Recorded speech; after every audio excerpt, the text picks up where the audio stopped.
Olá, sejam todos bem-vindos a mais um episódio do podcast Café com Neurônio. Fico muito feliz pela audiência de vocês, você que escuta e assiste pelo YouTube, escuta pelo Spotify. Hoje eu tenho uma convidada das mais especiais e não é conversa fiada, é alguém que eu tenho muito orgulho de ter no meu ciclo profissional e pessoal, porque é alguém que eu respeito muito o caráter e principalmente o seu talento. Então fiquei muito feliz que a nossa agenda sincronizou, porque é uma coisa impressionante como isso não acontece. Eu passo 15 horários, ela não consegue, depois ela me devolve 15 horários de opções, eu também não consigo. É surreal. E é ela, a grande, maravilhosa Thaís Beleze. Seja muito bem-vinda, minha amiga. Tudo bem, João? Oi, pessoal. Tudo bem com vocês? Que legal estar aqui. Finalmente. Finalmente. Quantas conversas de WhatsApp a gente teve? Perdi as contas. É verdade. Até a gente chegar nesse dia de hoje aqui. Coisa boa. Maravilha. Você que passou simplesmente 18 anos na grande Rede Globo, né, minha amiga? Isso. E você é multifaceta, esteve agora à frente de um reality show, né? Como foi esse reality show? Conta um pouquinho. Foi um desafio, sabe por quê, João? Porque foi entretenimento, né? Coisa que você faz assim com facilidade, talvez. Põe o talvez, obrigado. Né? Eu falei eu finjo bem. talvez porque eu vi tua expressão e tal, eu já vi que não é tão assim facilidade. Mas veja, o entretenimento é muito diferente do jornalismo, o qual eu estive aí por 18 anos. Então, é como se eu estivesse me desnudando, você está entendendo? Sim. E o reality show, ele se passava dentro de uma cozinha, né? Então, eram famílias com as suas receitas de família, ninguém profissional. Isso foi muito gostoso, porque havia histórias, né, de tradições. Mas de quem que é essa receita e tal? Daí eu voei nisso, né? Porque a vida inteira eu sou uma pessoa que gosto de ouvir histórias de gente, né? E só que tinha uma questão, né? Era a Thaís sendo vista no 360. Era uma coisa assim que me incomodava. Você vê, eu fui tirar o blazer depois de 16 anos de TV. Até então eu só usava aquele blazer. E você sentia como uma proteção? É incrível. Assim, fica uma proteção, entendeu? Você não está se mostrando totalmente. E eu sou uma pessoa introspectiva, apesar da grande maioria do público achar que não, né? As pessoas acreditam que porque você trabalha com TV, com comunicação, que você é super extrovertido. Isso não é uma realidade. Então, para a minha introspecção, era uma proteção legal. Quando eu começo a me mostrar mais, né, e também ter que trabalhar com a questão de beleza, da mulher, né, então isso às vezes me incomodava bastante. Eu fui tratando isso aos poucos, João. E aí o entretenimento chega num momento em que eu pedi demais por isso, né, internamente eu falava, eu só vou voltar para a TV se eu puder divertir as pessoas, se eu puder falar de soluções, se eu puder falar de coisa boa, de energia boa, porque eu realmente, assim, eu quis parar de só tratar de tragédia, de corrupção, né? Então, como apresentadora, como repórter e como editora dos jornais, a gente acaba sendo um filtro, João, de tudo que a gente vê nesse mundo de meu Deus, né? E uma esponja também, né? Uma esponja. Então, por exemplo, né, para quem não conhece muito como funciona o jornalismo diário, o editor, que geralmente o apresentador é editor, tá? Dentro da equipe. O editor, ele pega todo o material bruto que vem da rua, desde imagem, entrevistas, áudios extras e tal. A gente pega todo esse material bruto lá de 3, 4 horas e transforma em 1 minuto, 2 minutos. Que é a imagem principal, a informação principal que a gente precisa passar para esse público. Ou seja, você realmente é um filtro. Você é obrigado a absorver para saber como editar. Exatamente, né? Então, sim, foi algo muito válido. Eu tenho muito orgulho desse caminho que eu fiz, porque a gente está frente a frente com realidades muito diferentes o tempo todo. Então, isso me faz falta enquanto pessoa, não digo nem enquanto profissional. Isso faz falta no meu dia a dia. Né? Sair da minha bolha para eu conversar com bolhas diferentes, isso me faz falta.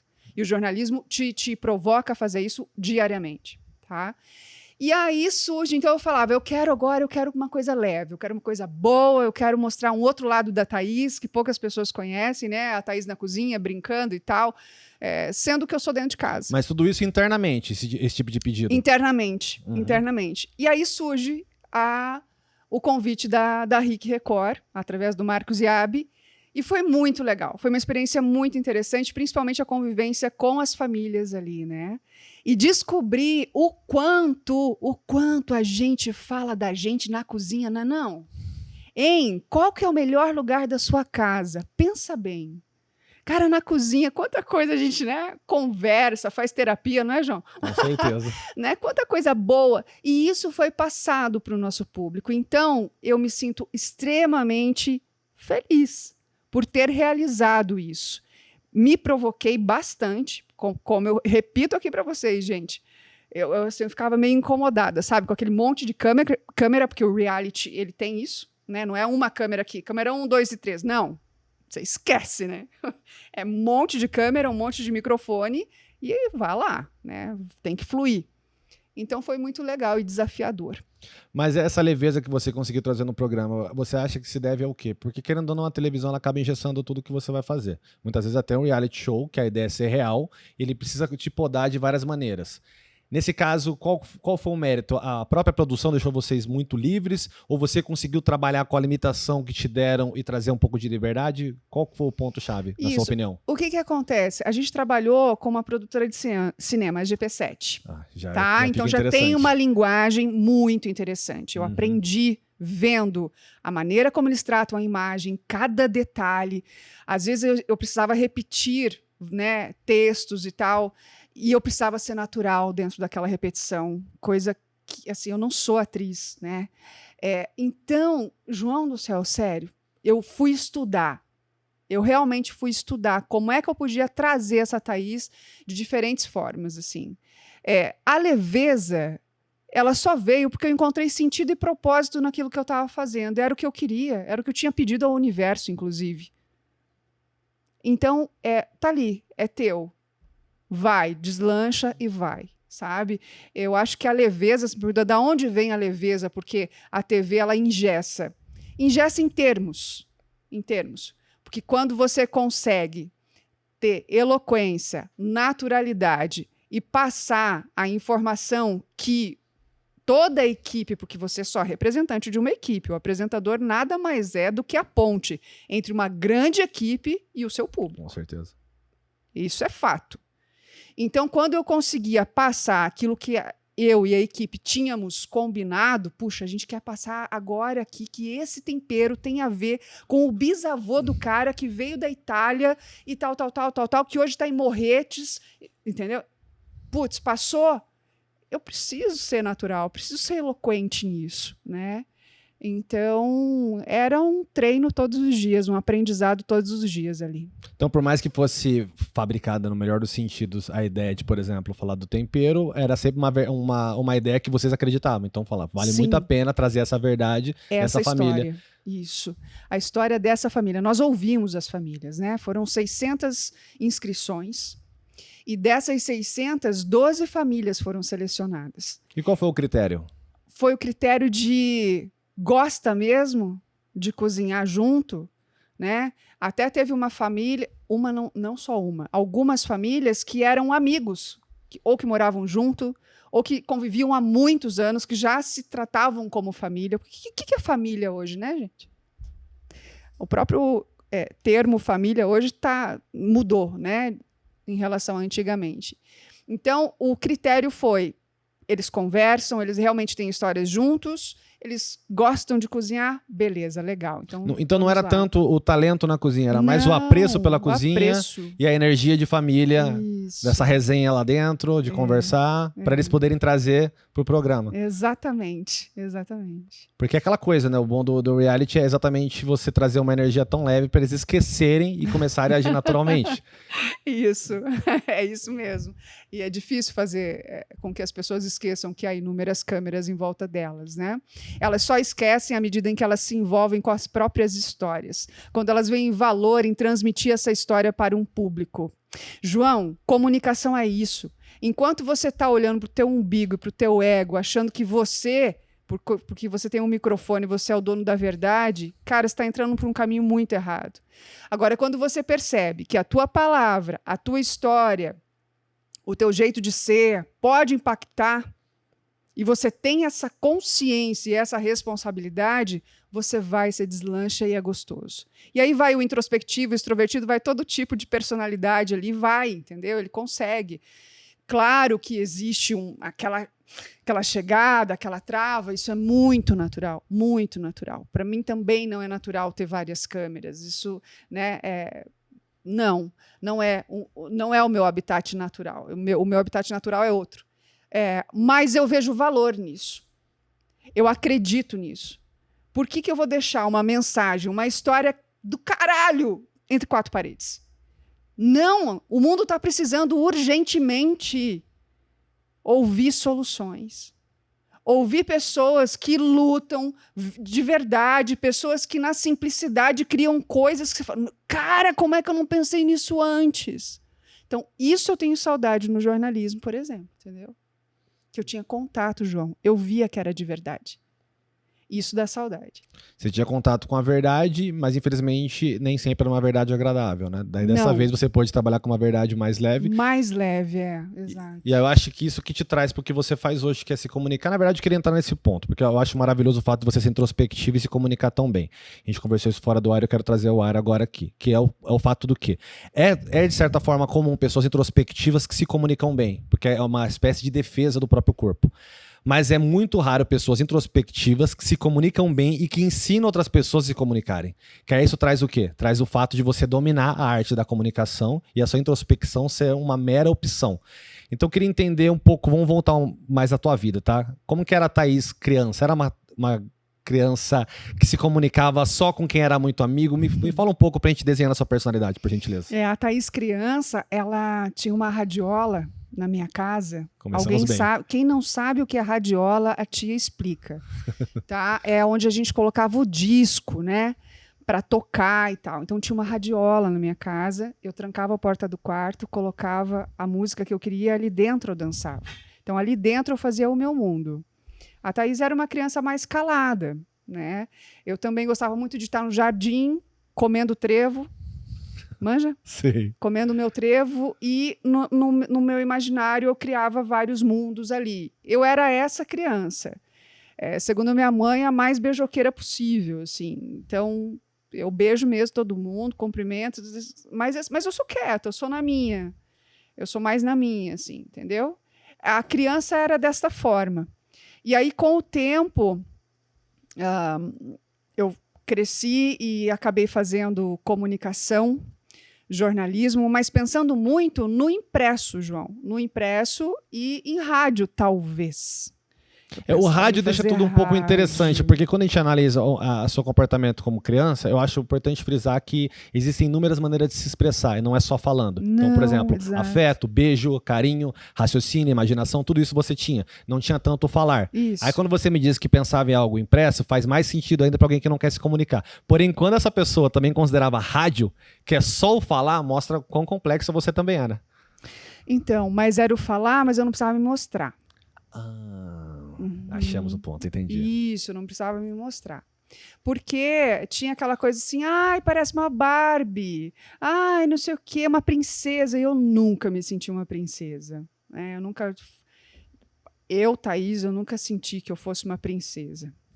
Que é o efeito inverso da beleza, né? Vamos ser hipócrita. Porque eu pensei, você não deve ter problemas de estima, mas o ponto é te subjugarem pela beleza e pelo estereótipo, que além de ser bonita, o fato é exatamente loira, olho azul, então acho que entra no machismo estrutural, deduzo que não só de homem, você deve ter ouvido já coisas de mulher mesmo, aquela ali, pra chegar onde chegou, deu pra fulano. Deu pra fulano, deu pra... Nossa, gente, eu dei pra tanta gente, vocês não têm nossa... Só pegou, meu pai só pegou o lado ruim. Nossa Senhora! Né? E assim vai, né? Hoje é muito engraçado eu pensar nessas histórias, sabe, João? Ainda bem que eu passei por isso e consegui passar de uma forma não tão dolorida. Mas foi muito por conta de terapia e da própria dança. Eu tenho a dança como um remédio, como um refúgio. Quando eu estou estourando, eu preciso ainda me trancar no quarto e dançar, né? Usando uma figura aqui de linguagem, né? Mas é muito isso, assim, eu vou para a barra, eu faço balé ainda hoje, eu vou para a barra, eu fecho os olhos. A minha professora já me conhece, ela fala, deixa que hoje a Thaís está precisando entrar na música e é o meu remédio. assim eu me trato, mas com terapia também. Me ajudou demais a compreender que eu não precisava pegar todos esses presentes de machismo, seja de mulher ou de homem, todos esses estereótipos, né, da Barbie, da loirinha, não precisava disso, sabe? Porque é uma limitação de quem fala, né? É uma limitação de quem fala, ou é uma repetição boba, vazia, a pessoa nem sabe o que ela está falando e que ela vai te machucar. Tem isso também, né? Hoje a gente vê o cancelamento na internet. Cara, tantos comentários ali, jura mesmo que todas aquelas pessoas que estão comentando sabem realmente da vida de quem elas estão ali julgando? Claro que não! Elas estão ali expondo as suas próprias feridas, né? Então, mas hoje eu compreendo isso, depois de ter trabalhado muito tempo com o público, e antes, João, de rede social, já existia esse julgamento. Só que agora tá fácil demais. Tá fácil demais você, no teu celular, você julga alguém, você, né, fala que é um criminoso e tal, mas... Você tem a facilidade prática, você tem o alcance prático, ou seja, eu não preciso sair da minha casa para todo mundo escutar, Isso. e principalmente você tem a covardia intelectual de se esconder, muitas vezes num perfil que não tem foto, ou você no seu perfil se escondendo numa multidão. Porque se é todo mundo xingando, eu sou só mais um xingando Só ali, né? mais um. Mas eu acho interessante porque eu divido pelo mesmo ponto de vista seu a questão do cancelamento. É uma coisa natural do ser humano, e quando eu falo natural, eu me refiro a ser cultuado, não no sentido genético de sermos assim. Então a gente pode não ir muito longe, vai na aquisição, aquilo já era um cancelamento. Sim. Um cancelamento de quem pensava diferente. Isso. Então se hoje te queimam na internet, te queimavam literalmente ali mulheres que pensavam mais do que devia. Mais do que devia, né? Então, assim, frases do tipo, puxa, você decora bem este estúdio. Né? Então, eu me sentia um vaso. Nossa, né? que frase. Olá, tudo bem? Nossa, eu sempre quis te conhecer, mas para que que deu mesmo lá na empresa para você estar onde você está? Assim, cara a cara. Cara a cara, assim? Cara a cara. Isso eu vivi muitas vezes. Fora as coisas mais bobinhas, né? Que eu acho interessante que às vezes as pessoas imaginam coisas, imaginam que você é. Então, meu Deus, como você é baixinha. Meu Deus, como você é isso, como você é gorda, como você é magra. Cara, desculpa, eu não te perguntei. Se você imaginou que eu sou, desculpa. Né? Então, assim, eu acho que tem que ter muito cuidado com o que a gente fala. A gente precisa ser mais generoso nas nossas palavras. Não perder a nossa naturalidade, João, claro, com certeza. Agora, ir para o sincericídio, que é diferente de ser sincero, de ser uma pessoa honesta, de ser uma pessoa natural, é muito diferente, né? Então, hoje, a gente está se complicando demais. Tanto quem tem o poder de ter um microfone na mão, como quem tem o poder de julgar através de uma mensagem. Para quê? Que energia você leva? Que ganho você tem com isso? É que a gente sente um prazer mórbido quando vão cancelar alguém, né? Então é uma vida sendo estragada. E muitas vezes existe razão naquele cancelamento. O ponto não é esse. Mas aí ninguém lamenta pelo ser humano. É quase um prazer de você extravasar uma tristeza sua em outra pessoa. Você viu a Thaís como ela é machista? Você viu o que ela falou? Então existe um sorriso na minha voz para dizer sobre você ou sobre qualquer outra pessoa, ao invés de falar, nossa, você viu o que a Thaís falou? Que devia ser uma lamentação. Se é uma pessoa que eu admiro e descubro isso, eu fico triste por descobrir um problema. Claro. E no geral, eu sinto muito essa alegria na voz das pessoas, no cancelamento maravilhoso. Elas contam até feliz. Você viu o que aconteceu? E isso só mostra que é uma sociedade que está doente, né? Sim, tá doente. Com certeza tá doente. Eu acho que já estava, né? E agora a gente consegue ver isso com mais transparência. Com certeza. Potencializou. A gente já estava muito doente. Mas também que bom que a gente está podendo ver. Eu acho que quando a gente enxerga verdadeiramente é o primeiro passo para uma cura, para quem quiser a cura, né? Que a gente tem que escolher a cura, senão a gente não cura nada.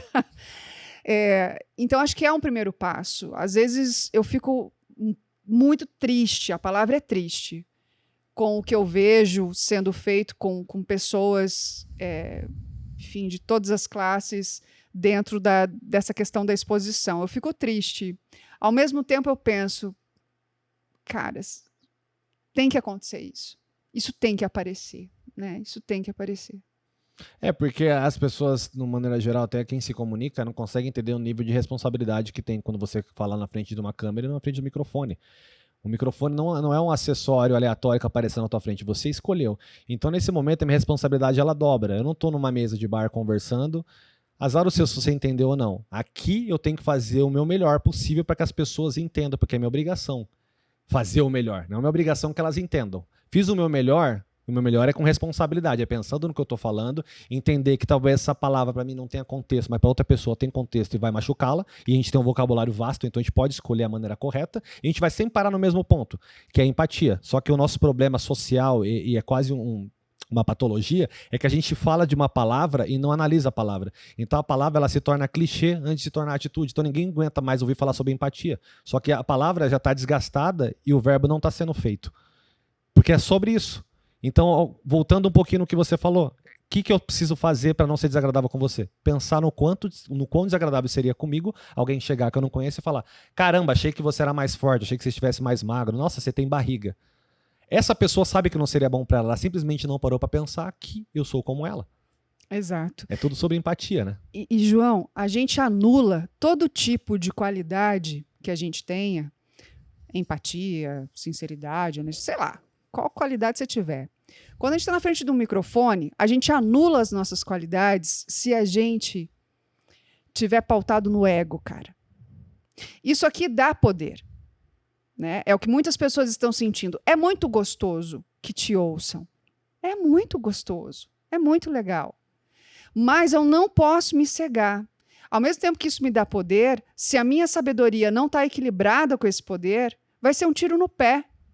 Tanto para quem me ouve quanto para mim, ao longo do tempo. Talvez por um momento eu tenha sucesso, mas isso não se mantém. Ou você tem uma perda psicológica, emocional muito grande, porque vai pesar. Pesa. As palavras que você gera, as palavras que você passa, e que talvez não estejam resolvidas para você, elas, ao longo do tempo, elas vão pesar. Então, essa questão que eu acho muito importante, a gente precisa, urgentemente, estarmos mais letrados, entre aspas aqui, tá, gente? Mais letrados para consumir mídia, para consumir informação. Porque esperar que todos que têm um microfone na mão hoje sejam responsáveis eticamente pelo que falam, aí eu acho que ainda é meio ilusório. Muito top. Agora, eu como consumidora de informação, e veja, informação, gente, é como alimento. Ou é veneno para mim, ou vai me levar em frente, certo? A gente, dentro do jornalismo, a gente tem muito essa noção, né? Então, assim, o que você está consumindo? De que forma você está consumindo? Você está também visitando outras bolhas? Você está visitando outras realidades? Porque é isso que nos faz crescer e pensar e refletir. Estar dentro da minha bolha é muito confortável. Falar só sobre o que eu gosto e com gente fazendo isso aí, Thaís, muito bem, uau, parabéns, tal. Não é para isso que a gente está aqui. Eu, pelo menos, acredito que não. A gente está aqui para conseguir dialogar entre esquerda e direita. Enfim, a gente precisa dialogar. Né? Tá faltando isso. Está faltando a gente ter diálogo consistente, sem xingamento, sem gritaria. Meu Deus, onde estão as pessoas serenas? Eu preciso de pessoas serenas que me ensinem, que me ajudem a provocar para que eu tenha mais conhecimento, mais sabedoria. E só que a gente não consegue ter mais diálogo, né? Entre família a gente não consegue. Então, acho que a gente está num momento bastante importante, assim. Se o consumidor de notícia, aí eu tenho 2 filhos, né? Eu tenho 2 meninos que cresceram já vendo os youtubers, vendo um outro tipo de... Eles não assistem jornal. Né? É o tema de 6, exatamente essa realidade. Eles veem de outra forma que eles veem o mundo. Né? Então, eu estou constantemente explicando. Filho, olha, mas vamos ver esse outro aqui. Esse outro youtuber aqui, o que ele fala? Como é que é? E eu tento explicar essas noções diferentes, essas realidades diferentes que existem. Porque senão vira um bando de alegre e de bobo, né? A bobeira está instalada, né? E não dá para ser bobo o tempo todo. Em algum momento a gente tem que ter um pouco de seriedade também, né? Para você conseguir conversar com as pessoas. Eu acho isso muito importante hoje. A gente está muito escasso de pensamento original. As pessoas elas estão escolhendo alguém para pensar por elas. A gente pode chegar no youtuber, que a gente vai... é muito rápido o raciocínio. Acabamos de falar da importância do microfone, porque isso traz um efeito visual também para o nosso cérebro de importância. Então a gente costuma prestar mais atenção. Só que nós somos de uma geração que as pessoas que falavam com o microfone, teoricamente, tinham importância. Ou por uma TV, ou jornalista, ou apresentador, pessoas muito específicas. E essa nova geração são pessoas que veem o tempo todo outras pessoas falando com ela na tela. E para uma criança não tem diferença de um jornalista para um youtuber. Cada um tá falando num lugar, mas os dois são youtubers, seja lá, os dois são importantes para eles. Então nós temos o tempo todo formadores de opinião. Só que pessoas formadoras de opinião que não estão preparadas para formar uma opinião. Não, e nem para receber crítica. Principalmente para não receber crítica. Principalmente, né? Porque vou falar de críticas que são... Não estou falando da crítica xingamento, tá, gente? Que isso é outra coisa, que daí não vale nem a pena conversar sobre isso, né? Estou falando de crítica, de troca de ideia, né? A gente, quando você se propõe, João, e você sabe disso, você como ator também, você se propõe a fazer algo, você não vai agradar, fato, todo mundo, né? Na televisão é a mesma coisa. Eu tinha pessoas que me odiavam. Ai, que saco, lá vem essa mulher de novo. Né? E escreviam isso em e-mails. Eu tinha um cara, eu nunca vou esquecer, porque é muito, para mim é um ícone isso. Ele não gostava da minha caneta Bic, né? Então ele escrevia e-mail na época, falava assim: como uma apresentadora da Globo usa uma caneta Bic? Cadê a compostura? Essa palavra para mim ficou bem forte, assim, ela não tem compostura e tal, enfim. Então, assim, veja, você tem que lidar com essas coisas, né? Qual que é o teu grau de tolerância? Qual que é o tamanho da tua resiliência para isso? Se for um tamanho legal, beleza, vai em frente. Mas se não, vai se tratar antes. Porque senão você vai sofrer demais e você vai xingar, você vai piorar a situação, né? E tem uma outra coisa que eu acho muito importante também. Quando a gente é extremamente criticado e aquilo dói, eu preciso olhar para os outros tantos comentários que estão ali evoluindo junto contigo, né? Então, você está ajudando alguém, você está dentro do teu propósito, da tua missão, você está fazendo o que você pensou lá no início, volta lá, lembra, né? Por que você está ali? Qual que é o sentido de você estar fazendo essa comunicação? Está dentro? Então vai, né? Acho que é muito por aí, assim, sabe? Você tocou num ponto interessante do nosso cérebro, que é a questão da autossabotagem. E é isso que nos faz focar no comentário ruim. Sim. Então você foi lá e recebeu 58 comentários positivos e teve 2 ruins. E são os 2 que te machucam. Porque nós temos essa tendência, por uma questão estrutural social, da derrota. De não estar merecendo aquilo. Então é como se o crítico falasse a verdade e os positivos só estão tentando te agradar, quando na verdade aquelas pessoas não te conhecem, elas não querem te agradar. E essa é uma luta diária, introspectiva, que muitas vezes só através da terapia que a gente consegue se salvar, que é prestar atenção que todas aquelas pessoas têm a mesma relevância. Então, preste atenção naquele negativo, mas se a maioria está elogiando, também tem algum sentido nisso. Exato. Porque é muito... O cara da Bic. Eu não vou esquecer o cara da Bic. Imagina você... Como esquecer? Como esquecer? Você foi resumida a uma caneta. Quer dizer, a sua competência era só numa marca de caneta. Você não tinha que estudar nada. Você só tinha que escolher a caneta certa. Incomodava. Gente, uma Mont Blanc aqui rapidinho, só para eu sair bem no ar. Vamos voltar um pouco, que agora eu fiquei curioso com uma coisa. Vamos lá, você falou da questão de ser radialista, porque você se comunicaria, mas não se mostraria. Então já mostra que você tinha uma autoconsciência sobre os problemas dos estereótipos. Basicamente isso. A gente está falando de que idade? A gente está falando da adolescência. Da adolescência, já. Isso. Ok. O que aconteceu para você perceber que a beleza também poderia ser um problema? Puxa, acho que não foi um fato em si, assim. Mas, por exemplo, eu tinha mais dificuldade de ter amigos, mulheres, né, meninas, e eu só estava sendo eu, né? Então, e também essa coisa, né, de assim, ai, nossa, veja, ela está chegando, daí chamava muita atenção. Isso nunca foi tranquilo para mim.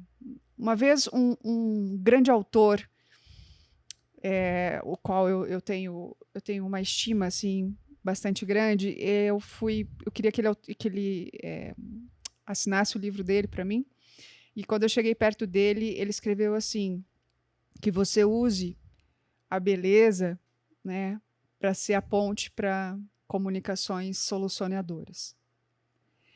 E eu acho que ali ele estava escrevendo o que eu estava pensando. Acho não, tenho certeza, né?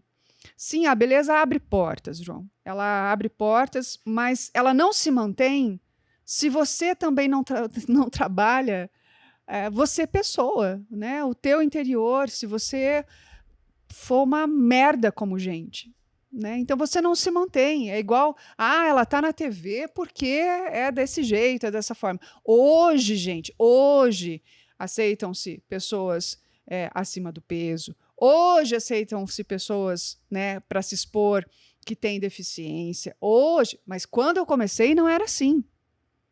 Quando eu comecei tinha controle de peso. Caramba. Entendeu? Quando eu comecei a gente oficialmente ou extraoficialmente? Extraoficialmente.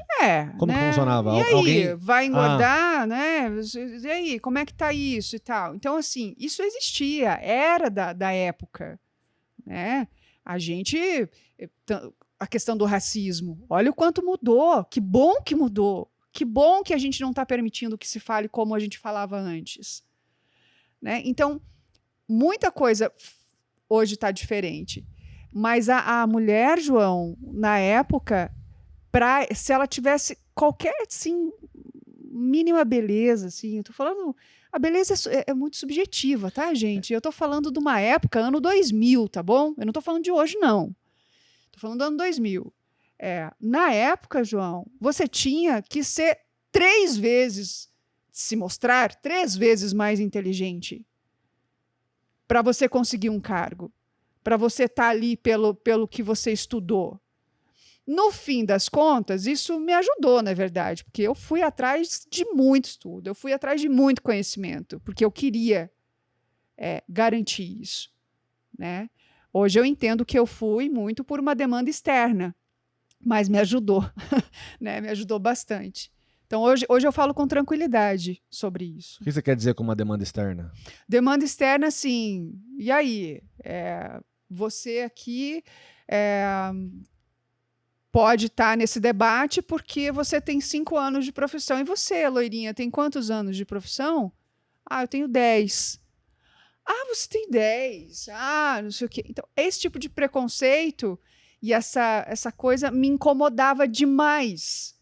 Então, eu sempre tive que sempre tive que estudar mais, sempre tive que correr mais atrás, né? Então, a demanda externa de exigência, essa exigência externa. Mas sabe? essa exigência externa, você sente que era muito mais da empresa ou sua? Não estou falando da empresa, não, estou falando de público. Não, maneira geral, ok. Geral. Mas de maneira geral você sentia que era mais do público ou mais sua? Porque eu vejo muito de você se cobrando a partir de você mesmo, né? Eu me cobrava também, claro que eu me cobrava. Até porque, para estar no cargo que eu estava, eu precisava conhecer muitas coisas. Um jornalista de jornal de conhecimentos gerais, que passa informações gerais, João, você tem que estar super informado todos os dias. Então, isso já era uma cobrança minha, claro que tinha essa cobrança minha. Mas como mulher, e por ter a cara que eu tinha que estar sempre além, sempre à frente para ter algum reconhecimento, entendeu? Então, isso foi difícil, assim, não foi uma coisa natural, não. E como não existe profissão perfeita, qual que é a sua análise sobre o jornalismo de maneira geral? Eu me refiro à parte negativa e à qualidade atualmente. O jornalismo é imprescindível. Eu vejo que ele é imprescindível para uma sociedade. Não, como existência, com certeza. Eu me refiro à qualidade. Qualidade hoje... Como vem sendo executado. Sim. Porque em todos os lugares temos profissionais bons e profissionais ruins, certo? Super. Não tem nenhum nicho que se exima disso. Não. Então, eu queria que você trouxesse mais perspectiva interna, né? Obviamente porque você trabalhou muito nessa área, até para nos trazer mais discernimento para a gente poder ter mais críticas em relação a isso, porque nem todo jornalista fazendo o trabalho dele direito. Qual que é o problema que você vê de maneira geral no jornalismo hoje em dia? Enquanto eu ainda estava dentro, inclusive... Eu sempre fui aquela pulga atrás da orelha, né, da equipe. E aí, tá, legal, temos aqui 10 notícias trágicas. E as outras 10, solução? Cadê? O jornal tem que ter equilíbrio. Então, eu sempre questionei muito isso. E eu acredito que ainda hoje não há equilíbrio, né? O que passa na televisão, num jornal, ainda é sobre as nossas feridas humanas. E a sociedade não é só isso. Então, todo o trabalho que eu fazia, eu realmente incomodava e ficava em cima para que isso acontecesse e fosse mais equilibrado, né? Eu tinha sempre uma carta na manga. Putz, tá acontecendo isso, cara, mas agora vamos lá que tem uma solução muito interessante de uma pessoa assim, assim, assado. E trazia isso. Para minimamente quem está em casa falar, eu vou levantar também e eu vou fazer, vou acontecer. Né? Então, você não queria trazer só a tristeza, você queria um pouco de esperança também. Esperança, João, e realidade. Uhum. O lado bom é uma realidade. Né? Então, é muito importante o jornalismo investigativo, com certeza é, gente. Com certeza é. A gente não pode fugir disso. Né? Mas a gente não pode confundir algo que faz parte com o todo, né? Exato, não é o todo. Se o jornalismo é um espelho de uma sociedade, que espelho a gente está mostrando? Sempre questionei isso e continuo achando que está desequilibrado. E na minha visão leiga, eu acho que está mais desequilibrado do que antes. Hoje eu entendo que o ponto de vista jornalístico, seja porque é uma demanda da emissora, eu não vou entrar nessa questão porque eu não tenho essa capacidade, é que o todo é investigativo. Então, tanto é que proliferou Datenas. Exato. Então, e qual que é uma análise... Você já continuou porque você sabe mais do que eu, que é uma análise, de novo, frisando que é leiga. Você tinha um Datena mostrando a desgraça ao vivo o máximo possível. Não estou criticando, ele está fazendo o papel dele, o jornalista. E aí criou-se várias matrizes de Datenazinhos para as pessoas poderem sentir a dor, porque perceberam que ver o cara em São Paulo tomando tiro já não estava dando efeito. É importante ver o cara aqui, ó, o seu Adamastor, que é o teu vizinho, e não trazendo solução nenhuma. É só mostrando e tem que matar o vagabundo, instigando aquela raiva, vem um merchan e vem uma outra raiva em cima.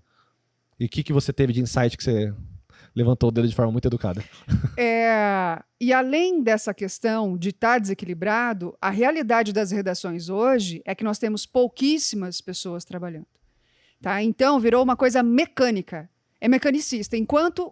na minha época, eu tinha que ir para a rua para apurar uma informação, olhar cara a cara aqui para uma pessoa e perguntar para ela. Hoje, muitas vezes, o jornalismo é feito pelo telefone ou pelo WhatsApp, o que é pior ainda.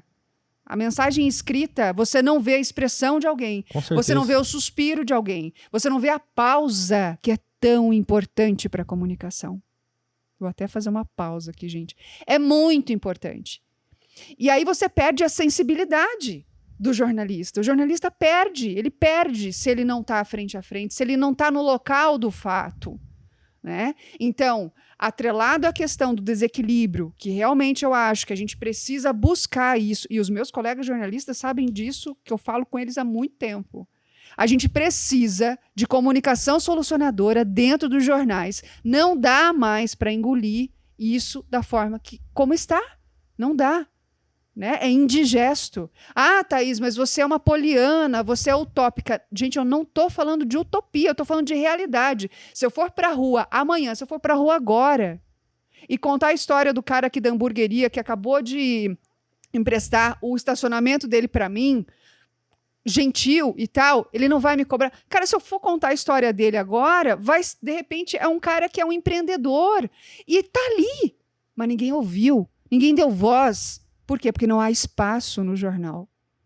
Isso é muito triste. E aí eu tenho o mecanicismo, né? Então, novas gerações, de repente, pegando essa fase de agora, que não conseguem trabalhar. O jornalismo é feito na rua, o jornalismo é feito ouvindo, o jornalismo é feito assim, ó, olhando um para o outro, né? Para você sentir, não é só escrevendo no WhatsApp para checar uma informação.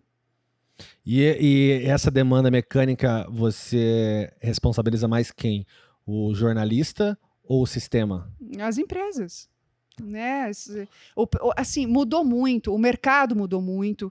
Hoje, uma emissora de televisão está tendo que se reinventar tremendamente. Né? Isso não acontece só com a emissora de televisão, as próprias empresas, no geral, está tudo sendo transformado. Então, realmente, assim, não é fácil você gerir uma emissora hoje. No entanto, João, há muitas oportunidades também. O que não dá é você achar que um cara vai fazer produção, edição, reportagem e apresentação. E é isso que acontece nas redações hoje. Entendi. É o que parece mesmo, uma questão de visando o lucro, menos funcionários e foda-se a qualidade. Tô sendo generalista, tá? Há casos muito interessantes. Toda regra tem uma exceção, Exato, óbvio. tô sendo generalista aqui, mas e eu tenho colegas meus que hoje têm 3, 4 empregos para conseguir manter um salário, para conseguir manter 2 filhos. Jornalista, entendeu? Jornalista de 20, 25 anos. Essa é a realidade, não é outra. Entendeu? E infelizmente, pelas mudanças de paradigma em relação à informação que a gente tem, a gente percebe que vai ser cada vez mais difícil a pessoa se sustentar como jornalista, porque a verdade está sendo escanteada. Então, as pessoas não ligam para a verdade porque elas deduzem que elas sabem a verdade. E antes, qual que era o papel do jornalista? Era trazer esse filtro. Então, não quer dizer que se a Thaís falou é verdade, quer dizer que se a Thaís falou, provavelmente é verdade, porque temos alguém que foi a fundo naquilo e estudou aquilo. Então você tem, ao mesmo tempo, as empresas oprimindo em relação a isso. É tudo sobre lucro, né? Tudo sobre lucro. Se ele pode fazer 4 funções e em troca disso eu tenho menos verdade, não tem problema, eu quero audiência. Basicamente isso. E agora você tem nas redes sociais pessoas fazendo o papel de jornalista e ao mesmo tempo diminuindo o papel do jornalista. Que é o que a gente vê, uma desvalorização absurda, como se qualquer um pudesse fazer isso. O que é muito triste, mas é uma questão muito natural, porque o mundo, ao mesmo tempo que ele evolui, ele expõe as suas feridas para serem consertadas naturalmente. E a nossa ferida hoje é a mentira. Passamos tanto tempo com mentirinhas, que hoje é a fake news. Só que aquilo que a gente falou de cancelamento, que sempre existiu na nossa história, só está escancarado, são as fake news. Era assim que você ferrava alguém em relação, pode ser a ditadura, ou em relação à Inquisição. Isso. Fulano é bruxa. Fulano é inteligente pra caramba. Vamos chamar ela de bruxa. Isso. E agora estamos sofrendo com as fake news que chegam a eleger pessoas. Então, e você sabe que a gente não precisa falar nem fake news, a gente pode falar do achismo. O achismo é uma praga, né? O achismo é uma praga. Você acha que, e aí você passa. Vai que é verdade. Deixa eu passar. Vai que é verdade. Cara, não polua mais esse mundo do que ele já está poluído de desinformação. As pessoas decidem o que é verdade, aí se precisar elas vão procurar para ver se realmente bate com a verdade. Então, assim, procura antes. Você é sim responsável pelo que você está passando, gente. A gente tem que pegar essa... É uma autorresponsabilidade, essa consciência a gente precisa ter. Eu nunca vou esquecer, João, vou falar de uma passagem, gente, eu vou contar para vocês de quando eu me dei conta do papel que eu estava exercendo na minha profissão e do quanto eu tinha que ser séria com aquilo, quanto eu tinha que ser responsável com aquilo. Eu comecei minha carreira lá na fronteira, Brasil, Paraguai, Argentina, cobrindo ali como repórter. E na época, então eu fiz a faculdade, comecei a trabalhar ali como repórter. Você imagina o que é uma fronteira? A tríplice. Meu Deus, a tríplice fronteira, eu falo que foi o grande finale da minha faculdade. Tem baita bang lá, né? Sim, foi a melhor coisa que aconteceu, porque ali você tem uma das maiores maravilhas do mundo, você tem a coisa mais linda do mundo ali, né? E ao mesmo tempo você tem, cara... A barbárie. A barbárie. Não vou nem falar... É barbárie, não é Sim. crime. Né? Então você tem... Ou você aprende a lidar com aquilo e comunica aquilo, ou você está fora. Muito bem. Mas até você ir para a rua, João, você não tem ideia, ir para a rua como repórter, você não tem ideia do quanto um jornal, um podcast, uma rede social impacta a vida das pessoas que não têm o poder de ter um microfone na mão. Eu fui cobrir uma vez, Thaís, vai lá fazer que aquela rua lá tá sem esgoto e tal, a gente precisa fazer lá, era Repórter Cidade, o nome na época da coluna. E eu fazia tudo que era esgoto e coisa, eu ia lá e fazia. Cheguei, a produção tinha marcado, Thaís, a dona fulana, assim, vai na casa tal, chegou eu, cinegrafista e o pejoteiro. Na época, a equipe de jornalismo tinha 3 pessoas, isso era um luxo. E cheguei lá, João, e comecei a gravar, então, aqui Thaís Beleze, eu estou aqui na rua tal, veja, a dona fulana que tem 7 filhos, né, aqui na frente da casa dela está dessa forma, não tem o esgoto, não tem água encanada, tal. Dona fulana, há quanto tempo a senhora está assim, tal? Coloquei o microfone na boca, né, da minha entrevistada. Ela olhou para mim e falou, minha filha, sabe qual que é o meu maior problema mesmo? Eu falei, qual? É que eu tô tomando a pílula, mas não tá resolvendo. Olha só a carrada de filho que eu tenho. E detalhe, eu dou uma pílula para o meu marido e uma para mim por semana, uma por semana. E não está resolvendo. João, eu parei tudo. Eu parei. Eu lembro da cena. Eu sentei no meio-fio. Eu falei, dona fulana, vem cá. Vamos conversar. No posto de saúde não falaram para a senhora que é só a senhora que tem que tomar a pílula? E que a senhora tem que tomar isso todo dia, senão a senhora vai continuar tendo filho? Não, eu até estou dando um reforço para o meu marido. Que não sei o quê. João, informação. Gente, informação. E não é um caso excepcional, né? É um caso comum que está longe dos nossos olhos. É um caso comum, gente. É um caso comum. Então, a gente encontra isso muito facilmente. Basta você conversar com as pessoas. Agora, você imagine, essa dona fulana hoje, ela tem um celular com WhatsApp, João. Quanta coisa, quanta desinformação, quanta fake news chega no WhatsApp da dona fulana que, infelizmente, não tem acesso à informação de verdade. Então, eu dei aqui, tá, gente, um caso muito básico, muito básico. Ali, João, eu comecei a entender, foi como se entrasse dentro de mim assim, entendi a minha função nesse mundo. É levar a informação com responsabilidade. Doa a quem doer, incomode a quem incomodar, mas com responsabilidade. E aí você tem que estudar sempre, você tem que checar a informação. Não dá para chegar para você uma informação e falar, olha o que está acontecendo, e você já ir... Antes, né, falavam que tinha as fifis fofoqueiras e tal, na janela das casas. Gente, hoje nós estamos cheios de fifi fofoqueira, né? Basta um cliquezinho e você passa uma inverdade. E o achismo, ele está acontecendo, essa praga, ele está na boca, inclusive, dos nossos políticos, das pessoas que têm poder, das pessoas que são ouvidas. O achismo não pode ser propagado. Porque se está na boca de alguém, João, que é ouvido com frequência, as pessoas acham que é verdade. Ah, eu vi um estudo. Da onde esse estudo? Quem disse? Quanto tempo tem esse estudo? Ah, tá, ok. Deixa eu ver o número. Gente, perguntem. Queiram saber dados, queiram saber números. Perguntem. Não tenham vergonha de perguntar. A gente precisa disso. Olha, eu falei demais, hein? Não falou demais, não. Eu sempre falo, tem uma diferença em falar demais e tem o que dizer. E você tocou num ponto muito interessante. Eu sempre acho que o que movimenta o mundo é o conhecimento, por isso eu gosto de escrever, de tentar eternizar reflexões. Considero que a reflexão é o que nos faz evoluir, porque é através dela que a gente chega em novas verdades.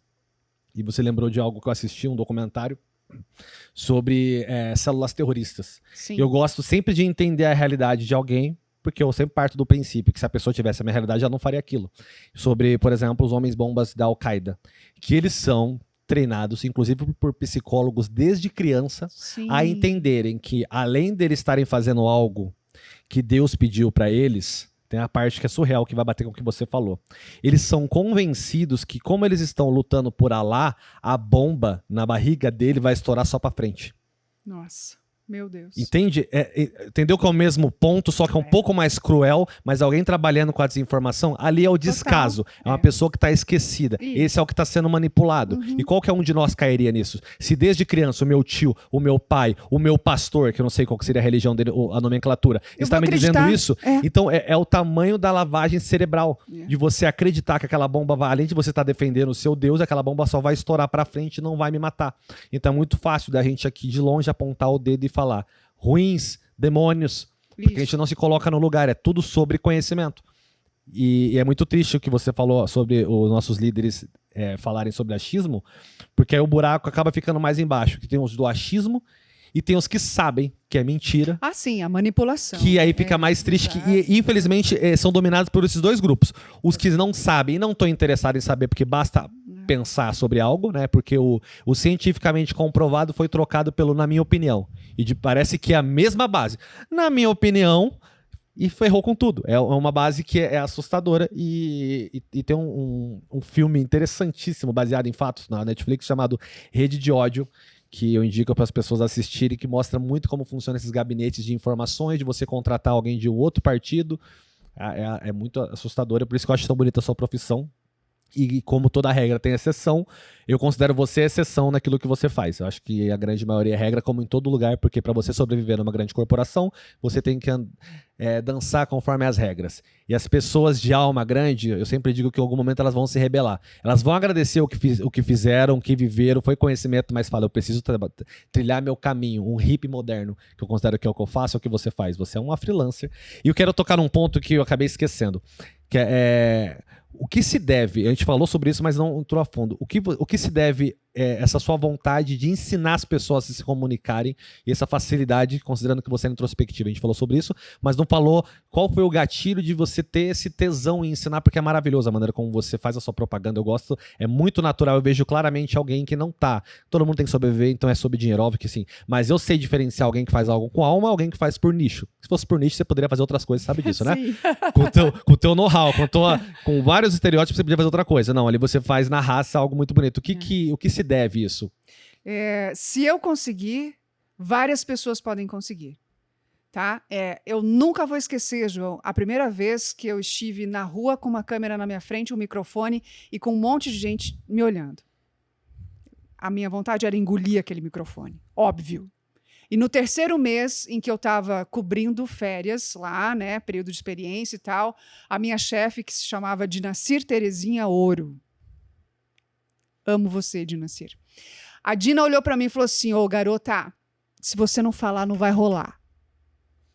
Você precisa parar de engolir o microfone e colocar essa tua voz para fora.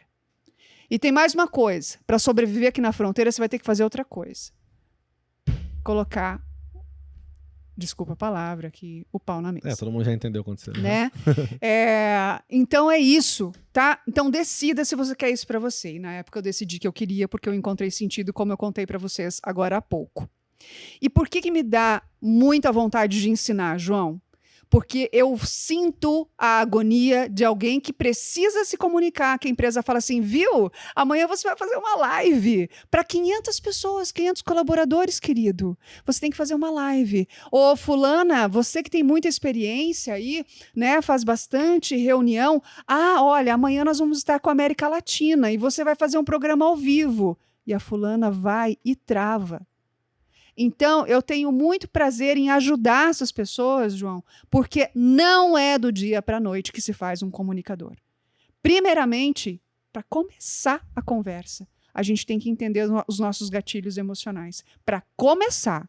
Então, é primeiramente um trabalho comportamental para depois vir o técnico. Perfeito. Tá? Olhar a tua expressão corporal para depois olhar também a tua voz. Né? Então, é um trabalho um pouquinho mais longo. Não é assim como todo mundo está querendo e como as empresas, principalmente agora na pandemia, colocaram esses profissionais na frente de câmeras e nem sempre eles estavam preparados para aquilo. É óbvio que a pessoa vai ou fechar a câmera, o que é horrível quando você está tentando se comunicar com a sua equipe, na minha visão, né? Porque você perde muito. A tua expressão é mais de 50% da tua comunicação. A nossa expressão facial e corporal, ela é mais de 50%. Isso, há estudos que comprovam isso. Tá? Então, além de você ter um conteúdo crível, né, um roteiro bem feito ali, a tua pauta bem colocada, pensada sobre o que você vai falar com a sua equipe dentro daquele determinado tempo, que tem isso também, né? Dentro daquele determinado tempo, você também tem que passar a verdade, porque senão ninguém compra você. O cara vai te obedecer enquanto ele tem que obedecer, mas ele não vai comprar a sua ideia. É fácil você obrigar alguém a te ouvir, mas é difícil fazer alguém te escutar, né? Exato, né? Então, poxa, será mesmo que tem que ser assim? Não, não precisa ser assim. Então, por isso que eu tenho, assim, realmente um prazerzaço em ensinar o que eu passei, o que eu vivi, né? E esse verbo ensinar não é muito sobre o ensinar, mas é o compartilhar, sabe, João? Porque é diferente de um estudo teórico. Quando a gente tem a experiência na prática, o teórico é super importante, porque a gente, né, analisa várias coisas, mas a experiência prática também me traz argumentos muito interessantes que eu posso compartilhar com outro ser humano. É ser humano falando com ser humano. Né? Então, o que eu passei com um público, com milhões de pessoas, várias gafes. Não teve uma ou duas, várias gafes. né? Vários erros eu já cometi, já fui muito criticada. E, cara, a coisa fluiu, eu fiz uma carreira. Então, é possível. Só que você tem que se atentar que, assim como o ato de aprender psicologia, você precisa aprender a comunicação. A gente não foi ensinado a se comunicar, a gente foi ensinado a se defender. É muito bonito. Nossa, era bem bonito. Ah, fulano se defendeu. Ah, isso aí. Cara, tá, e aí? Quem que cresceu nessa conversa? Quem que evoluiu nesse diálogo? Ou não um diálogo, né? É um monólogo que você fez. Quem evoluiu? Acho que essa pergunta é muito interessante, assim. No teu dia a dia, quem trabalha com equipes, ou mesmo na tua família, nos teus relacionamentos, quem evoluiu nessa conversa? Foi um monólogo ou foi um diálogo? Foi uma troca? Houve troca? Porque se não houve troca, não foi comunicação. O que acontece hoje, no começo da nossa conversa, a gente poderia definir assim, hoje o que acontece são vários monólogos entre várias pessoas. Isso. Que é o que eu falando comigo mesmo e você falando consigo mesmo e um tentando discutir com o outro. Ninguém se escuta. São vários monólogos. E ninguém melhora. Você definiu exatamente, é bem isso aí. E é uma disputa de monólogo, porque eu quero que o meu monólogo seja o seu. Então, porque tem o ego junto do Sempre. microfone. Tá escrito aqui, ó, vem meu ego, deixa eu te abastecer. Entendeu? É isso. Perfeito. E eu acho que o bacana é que você é a sua própria propaganda, porque basta te escutar para ver como você se comunica bem. E eu fico muito feliz do público saber que você é introspectivo. Então eles falam, epa, eu também posso.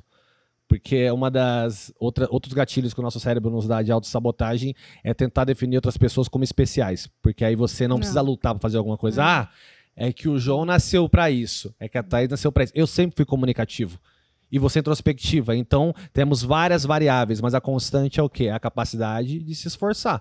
Então, alguém vai conseguir de maneira mais rápida, outro de maneira mais demorada. Mas todo mundo consegue chegar no mesmo ponto, né? Sim, e aí vale, sabe, João, a gente falar daquela coisa que é muito, muito falada, que é um aforismo grego, que é o conhece-te a ti mesmo, né? Gente, conhece-te a ti mesmo. Olha há quanto tempo a gente escuta isso. Parte daí. A comunicação fluida, natural e eloquente, ela parte daí. Não é uma coisa que você vai primeiro com a técnica para depois para o comportamental. Não é. Nossa, Thaís, mas como é que você consegue falar assim? Cara, eu estou falando a minha verdade, eu estou desnuda aqui. Eu estou falando para vocês justamente o que eu passei. Entendeu? É isso. Maravilhoso.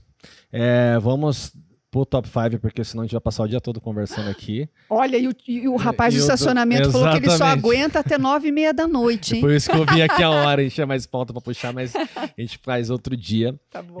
Então vamos lá, vão ser 5 perguntas. Óbvio, não existe pergunta com conotação correta ou errada. É simplesmente a sua opinião, porque eu acho que o que nos enriquece como ser humano é ouvir diferentes perspectivas. Algumas abrangem aquilo que a gente pensa, outras nos fazem pensar por uma maneira que eu nunca pensei. Acho que esse é o ponto. Então vamos lá, a primeira pergunta é: o que é alma para você? É a minha conexão com o universo, a minha conexão com Deus. Ela é quem eu mais tenho tentado trabalhar hoje, assim. Quem mais faz parte de mim, isso é muito doido, né? A alma faz parte da gente, mas às vezes ela, se a gente não cuidar, ela fica meio escondida. E hoje eu estou realmente assim, olhando muito para mim. A meditação tem me ajudado muito, mas a alma para mim é a conexão total com o universo. A minha alma impacta a tua, a minha energia impacta você. Sem dúvida. Eu tenho plena certeza disso. Na comunicação isso é muito fácil da gente entender. Eu tinha entrevistados, João, você agora, né, tendo vários entrevistados aqui, você percebe assim até onde você pode ir. O que é isso, né? É a energia dessa pessoa, a alma não tá legal, ela não tá... Enfim, então hoje é o que a Thaís mais tem trabalhado, a parte mais, digamos, espiritual e coletiva, né? Porque eu sei que eu impacto as pessoas à minha volta. Eu achei bacana até o fato de, por exemplo, o que aconteceu na tua carreira agora foi algo que você pediu internamente. Foi. E com o tempo as pessoas vão entender que não existe internamente. Tudo é interno e externamente, tudo ao Externo. mesmo tempo. A gente atrai aquilo que a gente pensa. E as pessoas confundem muito atrair o que se pensa com atrair o que eu gostaria. Não. Então ela queria paz, mas só atrai desgraça. Mas por quê? É só sobre isso que você fala. Isso. Você só fala sobre doença, então não adianta você querer saúde. Né? Você não pensa em agregar com as outras pessoas. E não quer briga, mas você é a própria briga. Eu sempre digo que a conta não fecha. As conversas com as pessoas na rua, todo mundo se acha bom demais. Eu sou bom demais e só me ferro. Cara, se todo mundo é bom demais, a conta não tá fechando, porque era pra gente estar em paz. E o que a gente tá vendo é exatamente o contrário. Não são pessoas boas demais.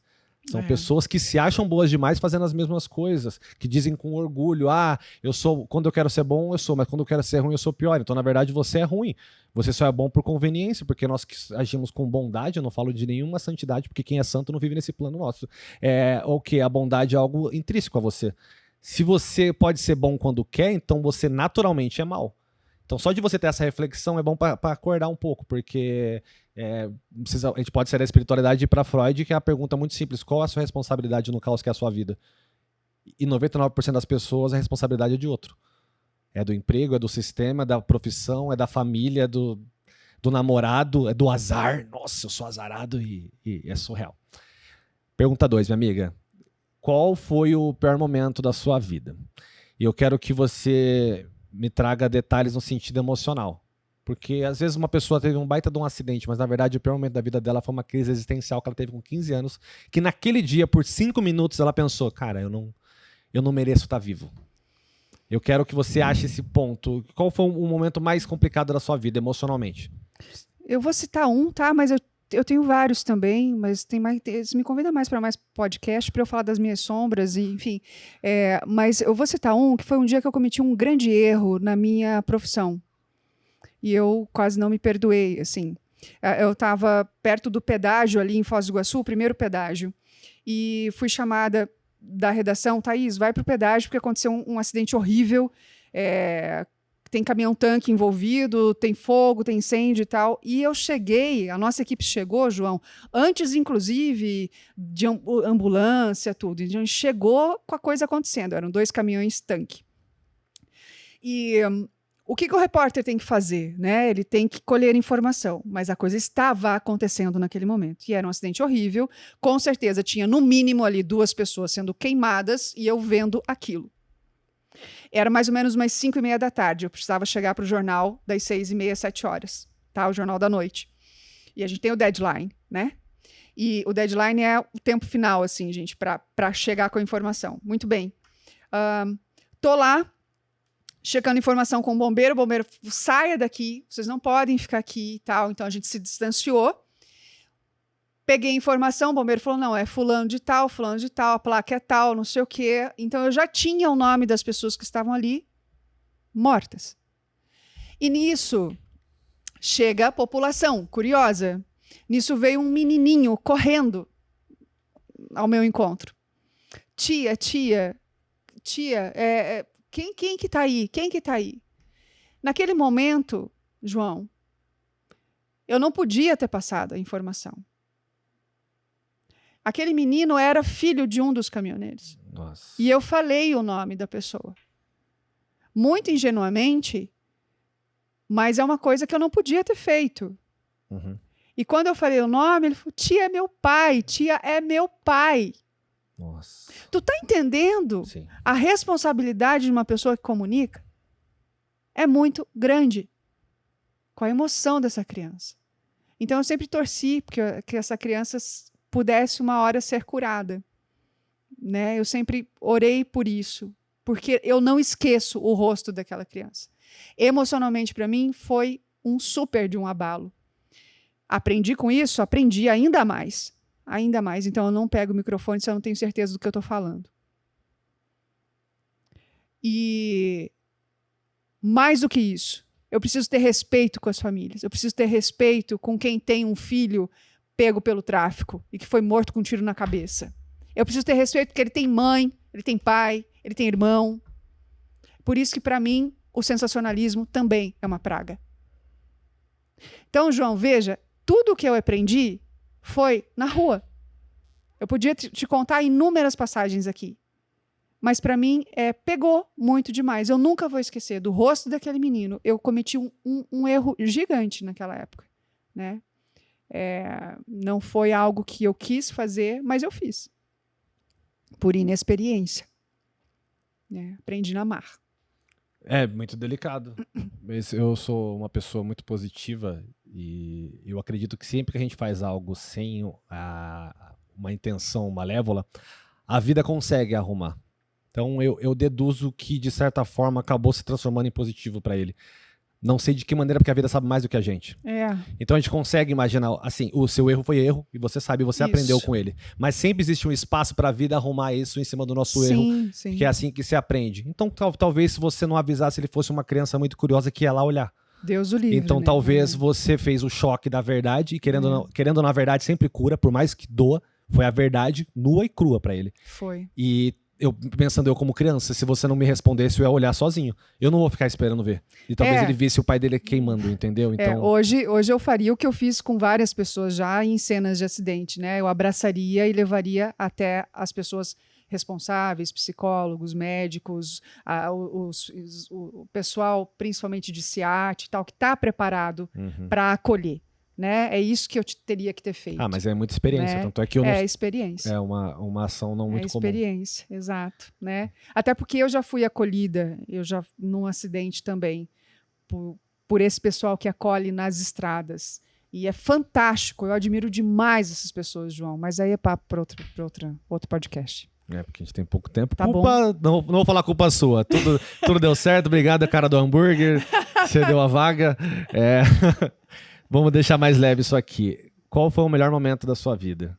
Você tem filhos, tá ferrada, porque você vai ter que escolher um momento. Por isso que minha dica, fuja deles e coloque algo mais pontual. Ai, meu Deus do céu. Eu vou mudar, porque aí a gente acaba alavancando um ranking que não faz sentido. Um dos momentos mais importantes da sua vida para você ser quem você é hoje. Quando eu descobri tardiamente, eu falo tardiamente, porque eu já tinha uns 32 anos, que eu queria ser mãe. Eu queria. Workaholic pra caramba, louca, doida, trabalhava jornalismo 24 horas. E eu realmente, assim, sabe? Quando deu aquela... Cara, eu quero experimentar esse sentimento. Estavam quantos anos? 32. Legal. E antes disso, não... Nada. Ai, vontade de ter barriga. Nada. Nunca tive, gente. Nunca. Essa coisa que idealizam e tal. Nada. Sabe? Mas assim, putz, é agora. Que gostoso, vamos lá. E ainda bem. Ainda bem. Eles me levam à loucura, literalmente, pro bem e pro mal, assim. E aí eu aprendo, né, cara? É um elástico, assim, mental. Um elástico mental. Ter filho é você ter um elástico mental na tua mente, assim. É isso, assim, pra mim, sabe? Você tem e quando você entende, eu sei que você já entende isso, que o universo ele tem a sua sincronia, e a gente percebe nossos filhos que tinham que ser esses, para nos ensinar muita coisa, para nos mostrar outros erros, nos trazer experiências que fogem ao senso comum, e principalmente entender que na lei da reencarnação, para quem não acredita, o tempo vai mostrar para vocês, não tem problema, que eles nos escolhem por motivos muito específicos e a gente passa por coisas que fala, tinha que ser. Já pensou? Né? Muito doido isso, eles nos escolherem, né? É maravilhoso. Por saber as dificuldades que eles têm, que tipo de pai que seria ideal. Então, muitas vezes, um espírito que é muito beberrão e muito solto, ele vai pegar um pai linha dura, porque ele sabe, se eu não tiver com esse, e é o quê? Aquele pai que você tem muito conflito, mas é o conflito de respeito. Né? Não, e eu encontrei um cara que ele queria ser pai. E muito mais jovem do que eu. Ele falou, não, eu quero ser pai. Eu falei, sério mesmo que você quer? Quero. Meu sonho é ser pai. Eu falei, pô, então valeu aí, vamos lá. Fechou, deu certinho. Fechou. Fizeram o Tinder do céu, encaixou os dois. Exatamente, era o Tinder do céu. Maravilhoso. Então vamos para a pergunta 4, minha amiga. Dançar é? Minha vida. É minha vida. Eu quero ser aquelas velhinhas, assim, se Deus permitir que eu viva bastante. Aquelas que dançam na esquina, que, sabe? É isso, gente. Dançar é a expressão total tua, é a tua voz interna, é quando você passa sentimentos sem precisar falar uma palavra. Você provoca os 5 sentidos de uma pessoa através da dança, através do movimento, se ele é verdadeiro. Porque nós temos bailarinos, por exemplo, que não conseguem expressar suas verdades, né? Então não é porque ele é super profissional que ele consegue. Então, hoje, eu estou num grupo, inclusive, João, que tem mulheres de todas as idades, assim, mulheres que estão se aceitando.